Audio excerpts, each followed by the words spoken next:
এই যে হেদগুলা দেখতেছেন, এখন বর্তমানে এই হেদগুলা মানে সবুজ বর্ণ ধারণ করছে। যখন প্রথম লাগাইছিল কিছুই ছিল না, এখন আস্তে আস্তে দেখেন এই হাতের মেঝে ধান ধরতেছে। এগুলো এখনো ধান হয় নাই, বাকি আছে এখনো। তো দেখেন আস্তে আস্তে এখন সবুজ বর্ণ ধারণ করছে। প্রথম যখন লাগাইছিল তখন কোনো ধান ছিল না, কিছু ছিল না, গুছি অনেক ছোটো ছিল। কিন্তু দেখেন এখন ধান ধরতেছে আস্তে আস্তে, মানে এখনো ধান হয় নাই, ছোটো একবারে ছোটো। এটার ভিতরে দুধের মতো, মানে দুধের মতো, একবারে দুধের মতো। তো পরে কি করব, এই হেদগুলা মানে হলুদ বর্ণ ধারণ করবে।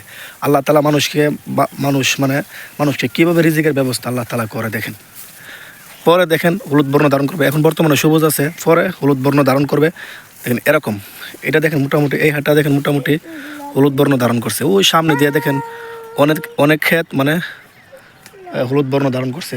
এগুলো দেখেন আস্তে আস্তে হলুদ বর্ণ ধারণ করতেছে।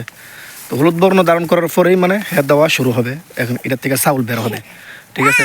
তো আল্লাহর নিয়ামত মানে শেষ করা যাবে না, আল্লাহ শুকরিয়া আদায় করে কীভাবে শেষ করা যাবে না। একটা মাটির থেকে মানে কীভাবে আল্লাহ তালা মানুষের রিজিকের ব্যবস্থা করে, সুবহানাল্লাহ।